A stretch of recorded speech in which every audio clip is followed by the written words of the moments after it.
Chapter 1. The Snowstorm.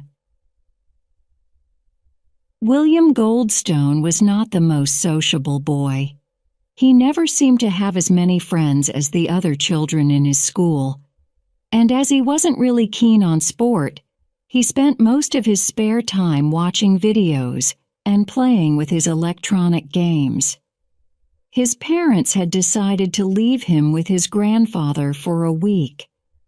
As Grandfather Howard lived in a mountain cabin, they thought that William might find interest in the countryside rather than watching more TV. So Howard had taken him on several walks through the forest, and the two of them had spent many hours fishing in a nearby river, where William managed to catch a few fish. Snow had been falling for the past 2 days, and Howard helped his grandson build a family of snowmen. They were rather small because there hadn't been much snow. However, they would soon see a lot more. "Grandfather?" "What is it, William?" "What time will they get here?" "Well, if they left on time, I'd say around 7 o'clock. Mind you, the weather has become much worse." "How can it be worse? I think it's great. Anyway, I thought you liked the snow."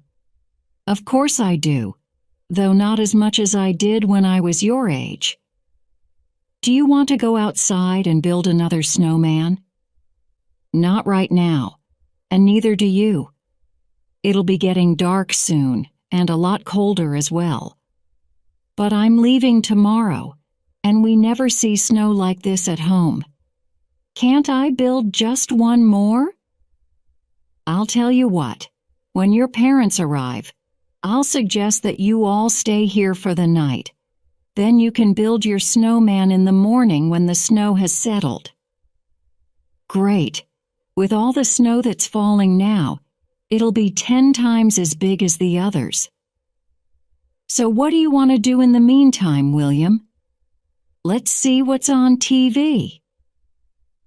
William turned on the TV and began watching one of his favorite series, while Howard stared out into the night, worried that his daughter and her husband might be caught in the snowstorm.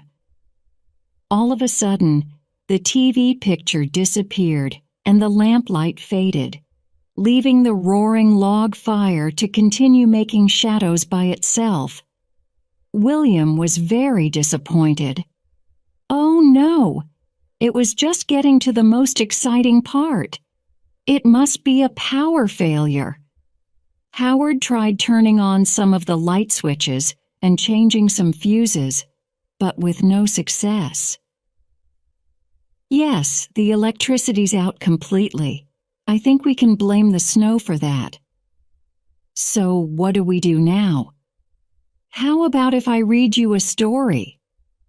"Huh, Boredom City." "How can you say that when you don't even know what it's all about? Have today's children given up on books completely?" William wasn't exactly thrilled by the idea, but he couldn't think of another. "Okay, what is it about?"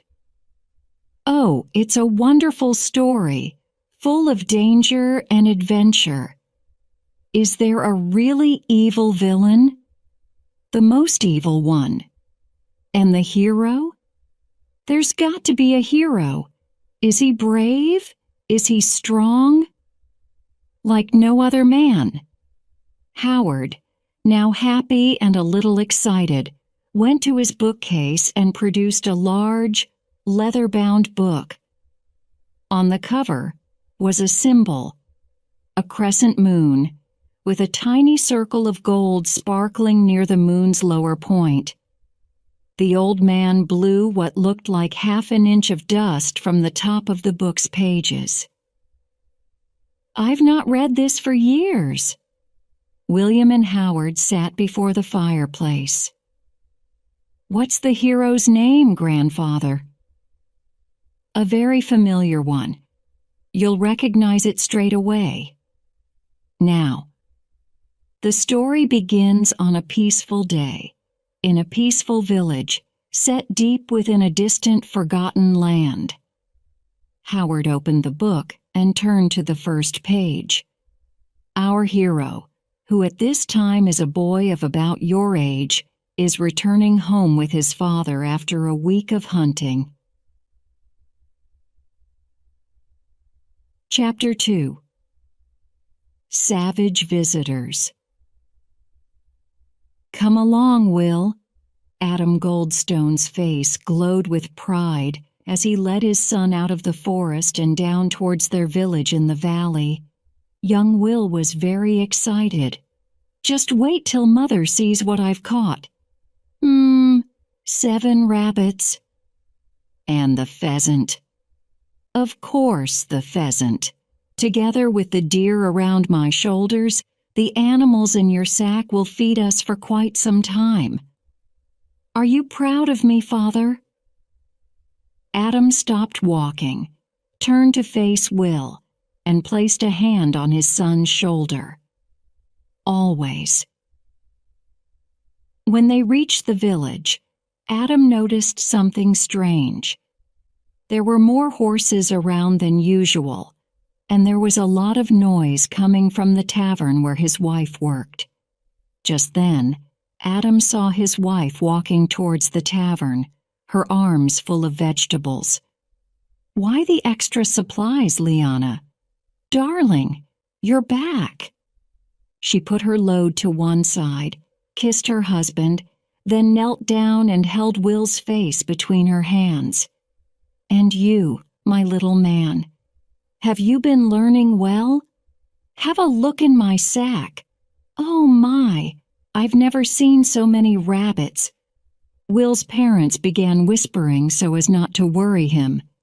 Liana, what about my question? We have visitors, Adam. I guessed as much, but who are they? King Dedraig and his men. Adam was surprised and angry. What are they doing here? They're on their way home from a battle, which, no doubt, they won. Of course. Pity. Few people liked King Dedraig. Those who did were sitting with him in the tavern. The soldiers fell on their food like wolves, made a lot of noise, and created an awful mess. General Siobhan, how many enemies did we kill today? Equal to that of all previous battles put together, Your Majesty. May all who oppose me shudder when they hear my name. May they scream when they learn its true meaning. Death, destruction, rage, agony, grief. But Father, I'm hungry. Why can't I eat with you in the tavern? Will, I'm not going there to eat. I'm going there to look after your mother. Why? Because King Dedraig is in there. I've heard stories about him. Then you must know why I'm concerned. After a brief silence, Adam smiled and stroked his son's fair hair. Don't you worry. That's my job. Everything will be fine once Dedraig has left. And then we'll cook your pheasant, all right? Will gave an unsure smile and nodded. Adam left the family hut, closed the door behind him, breathed in deeply, and set off towards the tavern. Liana was busy preparing more food for the warriors when her husband appeared in the doorway. Is everything okay, Liana? So far, so good. I'll be watching things from that table over there. Take this jug of ale. You'll look more relaxed. Evening turned to night without a problem in sight. Then it happened. Dedraig had been watching a beautiful young serving girl throughout the feast, and now, drunk on ale and his own importance, demanded the girl's company. That was when her fiancé spoke up. Keep your hands off her. The tavern was suddenly silent, with tension creeping from every corner. Who dares instruct me? I do. Why? Why should my pleasure concern you? Because that girl is engaged to me. Oh, I see. Well, young man, engagements can be broken.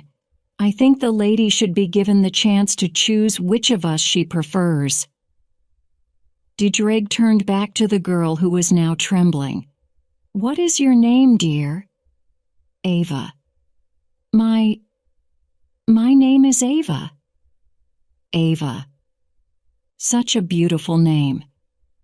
Well, Ava, it appears that your loveliness is the cause of competition between your brave fiancé and King Didreg. King Didreg, who is feared throughout the land, whose name is legendary, and who is certainly not known for backing away from a challenge. So, Ava, which one do you really prefer? Ava couldn't bear the thought of becoming Didreg's companion, but neither could she watch her fiancé be killed. After thinking long and hard, she slowly approached the dreaded king. Ava, what are you doing? I'm sorry. There you are, proof that engagements can indeed be broken.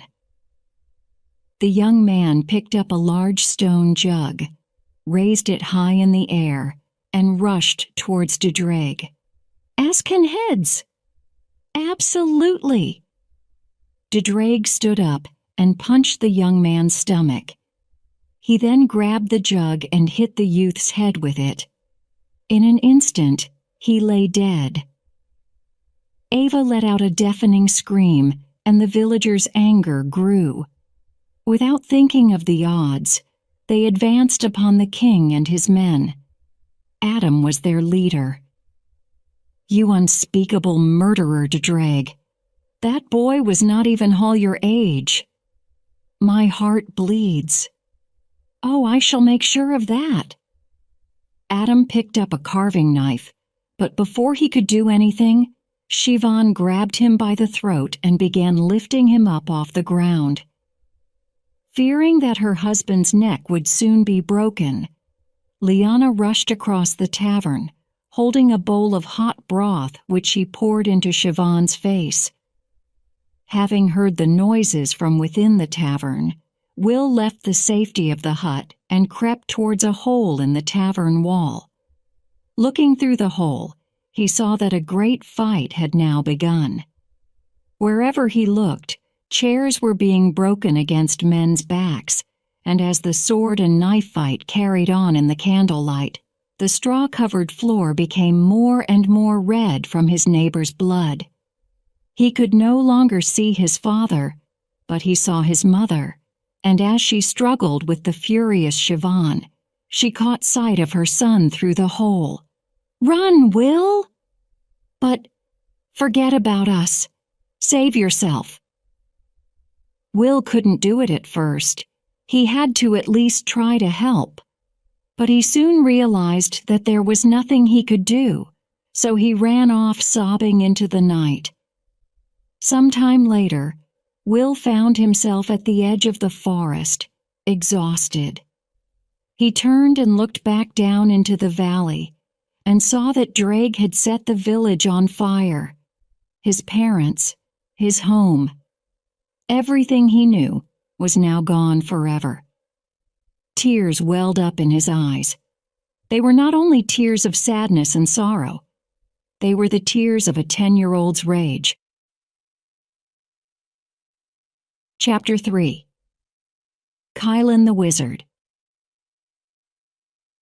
The sun shone high in the sky, and it was very hot. Will wondered if the sun was angry at what had happened.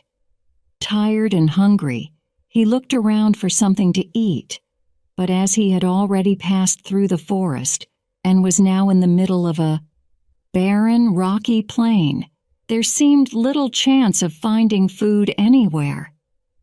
Suddenly, he caught sight of a tiny lizard. He was so hungry that he picked up a stone and aimed it at the creature. Then he realized that he would have to eat it raw, and he began to feel sick in the stomach. He became dizzy. The stone fell from his fingers, and he fainted. Lying on the gray, dusty ground, he soon fell into a deep and troubled sleep. The smell of smoke reminded Will of the burning village. He woke up with a scream, but soon found out where the smell was coming from, a blazing fire in the center of the cave in which he now lay.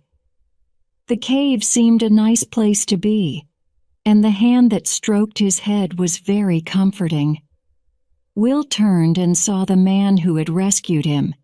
He wore a long red robe and a thin band of gold around his bald head. As his face was covered with wrinkles, and as his small beard was completely white, it was clear that the man was very, very old. However, he spoke with the voice of someone many years younger. "Do you feel well enough to talk?" Will nodded, looking a little scared. "Who are you?" "You wouldn't be able to pronounce the name I was given when I was born. Most people call me Kylan. Although you're the first person I've actually met in over 50 years. Will had heard the man's name before. "Are you a wizard?" "Does it show?" "Well, I've heard many stories about you." "And what do these stories say?" "That you're the kindest, wisest, and most powerful magician in the whole world." Kylan was pleased. "It's nice to know that history is being recorded correctly. Now then, young man, what do I call you?" "Will. Will Goldstone." "How appropriate." "What did you say?" "Oh, nothing." A short while passed before Will asked, "How long have I been in your cave, Kylan?" "It's been 2 days now. You looked very sick when I found you, but thanks to some bathing and a bit of low-level magic, your bruises, cuts, and sunburn have almost faded away. Although, I don't think that mark on your chest will ever leave you. What can you tell me about it?" Will opened his sackcloth shirt and looked at the birthmark, a crescent moon and a tiny circle. "I've always had it. Do you know what it means?" "No, I'm afraid that I don't." Kylan was lying. As the night went on, Will told Kylan about all that had happened. The wizard said that Will could stay with him for as long as he liked. Will thought that the wizard had told him that out of sympathy. However, Kylan had realized how important Will was the moment he first saw the birthmark. He said no more about it. Neither did he invite Will to learn about his magic. Will would have to ask for that himself. The years went by, and Will's hatred of Dreg grew. He never spoke of it because he knew that Kylan didn't approve of revenge. However, Kylan also wanted to see Dreg killed. He wanted it to happen so that the world could once again be at peace. Will realized that he needed to find new talents within himself. He often saw Kylan practicing his magic, but this was something that could never be taught. What Kylan could teach him was how to focus his mind and spirit so that he could use his body to the full. So when Kylan forgot to block off the entrance to his training chamber, Will crept in to see what the wizard was up to. "I knew that passage must lead to another cave, but I would never have imagined that it would be so big." Thanks to the power of magic, the vast stone chamber was filled with grass, bushes, and trees. It was where Kylan got his food, and the place where he practiced his own special kind of martial arts. Will watched with amazement as Kylan, his eyes closed all the time, jumped, twirled, and sailed through the air. He leapt from branch to branch before flying head over heels towards the statue in the center of the chamber. It was a statue of Dazan, the sun god, and Kylan was now standing on its head with one foot. You landed on each of those branches for only an instant. You hardly even touched them. How can a man move with such speed and grace? Practice. If I could move like that. You can if you want to. With these skills, together with what your father taught you about hunting, you would be unstoppable. Will's breathing had become heavy with excitement. Teach me, please. Kylan smiled and opened his eyes. I would be glad to. Chapter 4. Delana Will sat beside the smoking remains of the previous night's fire. Kylan appeared carrying something wrapped in a piece of leather and sat down opposite the young man. He poured 2 cups of sweet red wine, one of which he passed to Will. He held the other high in the air. To Dazan. To the power of good. To Will Goldstone on his 25th birthday. They both sipped their wine. You've been so good to me, Kylan. And so I always shall, even though you will be far away from here by tonight. What do you mean? Will, you're a man now, a man of great power and skill. What's the use of things like those you've learnt in a cave so far from civilization? See the world, Will. Fulfill your destiny. My destiny? All men will know their destiny, some more than others. Yours is perhaps the most important in our history. What is my destiny? That I cannot tell you. Can't or won't? It will all come clear soon enough, and when it does, you will find it very much to your liking. That much I will tell you. There was a long silence. Will looked at Kylan with a smile and a tear. I wish we could always be together. Kylan passed Will the leather-bound present. And so we shall. Will unwrapped the gift. It was a shiny gold headband, just like the one Kylan wore. What's this? A symbol of all you've achieved here. Wear it always. It will keep us in mind of each other. Since leaving Kylan's cave, Will had spent 5 years traveling far and wide, through forests, through the wilderness, and had spent time in each village he found. He was now in the city of Galabus, which was of great interest to Will for 2 reasons. First of all, it was the biggest and busiest place that he had ever seen. More importantly, however, it was very near the dark fortress, King Dedraig's home and palace. It stood tall upon a nearby hill, casting a grim shadow across the city. Will planned to stay in Galabus for a while, to see what he could learn about the fortress, but right now, he needed food and some rest, so he made his way to the city's most popular tavern. Delana had come to live in Galabus when she was 7 years old. Her father, a carpenter, knew he could make more money in the city than he ever could back in their village. He planned to make a wealthy future for his daughter, but both he and his wife died of the sleeping sickness when Delana was 10. So the girl began working in the tavern from that early age. The dark-haired beauty was happy where she was, although she had often dreamed of returning home to see what had become of the boy she once loved. That was now impossible, however, as the village no longer existed. A jug of ale, please. As Will passed Delana a coin, Their eyes met. "Do I know you?" "That's funny. I was about to ask you the same thing. You remind me of someone I knew a long time ago." "Maybe I'm the same person."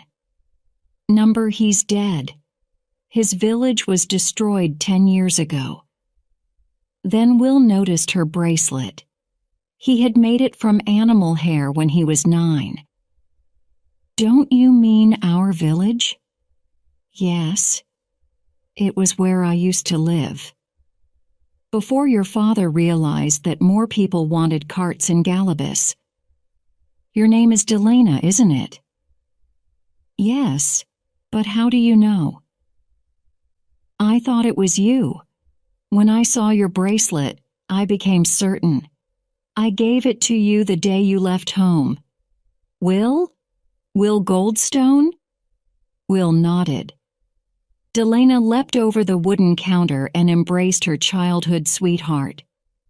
Will was happier than he had been for a very long time. Chapter 5. The Execution. Summer became autumn, and the love between Will and Delana was the strongest that had ever been felt. So powerful were these feelings, Will's thirst for revenge no longer seemed so important. All he could think of was his future bride. The wedding preparations had all been made. The village square was filled with colorful decorations, and a huge supply of wine stood ready to flow between countless smiling lips. It was the night before the wedding. The next day, the couple would at long last share the name of Goldstone. In keeping with tradition, Will celebrated with the friends he had made while elsewhere. Delana celebrated with hers. Spirits were high in the tavern, as Delana's lifelong dream was about to come true. However, the cheers soon faded when the tavern doors swung open and 2 of de Drague's men entered. "Why such happiness? Is someone getting married?" Delana nodded nervously.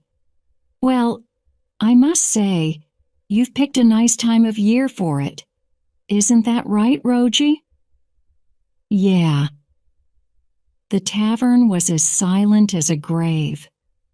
For a moment, the men looked as if they were about to leave, and Delana breathed a sigh of relief. But they suddenly grabbed her, and she let out a cry. "What are you doing?" "Well, you know, marriage is a very big step. You'd agree, Roji?" "The biggest, Garn. And so, if you're going to take that step, it's best to be sure about your future husband." "Oh, I'm sure." "How can you be when you've not looked at the other possibilities?" "What do you mean?" "Well, for a start, there's our boss, your king. He's always had an eye for beauty. And the power to take it," Delana screamed as the men dragged her from the tavern. King de Drague stood alone in the center of his throne room. Dressed in studded black leather and a long cape, he was indeed a frightening figure, although right now, he was very bored. The doors to the throne room opened, and one of his men entered. "What is it, Garn?" "Why do you disturb me?" "I have a present for your majesty." "A present? It's not my birthday." "Well, I heard that you were bored, and anyway, you're the king. His Majesty can have a birthday whenever he wants." "Very well. What is this present?" "Bring her in, Roj." Delana was led into the dark, echoing throne room. "Oh, yes. Happy birthday to me indeed." He advanced upon the terrified girl. "What is your name, young lady?" Delana. Delana, a fitting name for such a beautiful creature. Now that you're within the walls of my dark fortress, tell me, Delana, is it how you imagined it to be? Worse. I suppose it could do with a woman's touch. And what of me? How do I make you feel? Delana could say nothing. Lost for words? Well, I know how you make me feel. Drake began stroking her hair, and she closed her eyes in terror and disgust. Finding new courage, Delana opened her eyes and spat in Drake's face. I'd sooner be dead than live a life with you. Drake, his face frozen with surprise, blinked his eyes. He wiped his face clean and smiled. Very well, my dear. Your wish is my command. Take her away, Raj.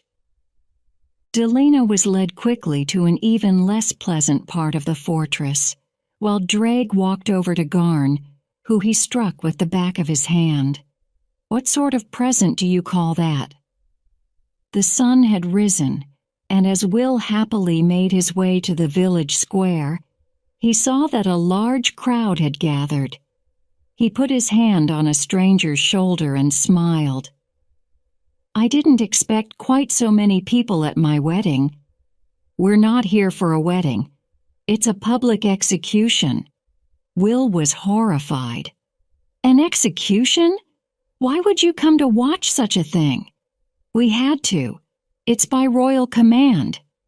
Suddenly, a terrible scream rang out, and Will's blood ran cold. Something about the voice sounded familiar. He pushed his way to the front of the crowd and fell to his knees when he saw Delana, tied to a post with a sword through her heart. He began to shiver, and he cried like a wounded animal. His voice then became a tremendous howl of rage and agony. He looked around for a weapon with which to kill the executioner and guards. Just then, his headband began to throb, and he heard a voice in his head. It sounded like Kylan. Do not take your revenge yet. If you try, you will surely fail. Leave Galabas and walk north. Confused, Will touched the headband with his finger. If this is destiny, Kylan, I don't like it one bit.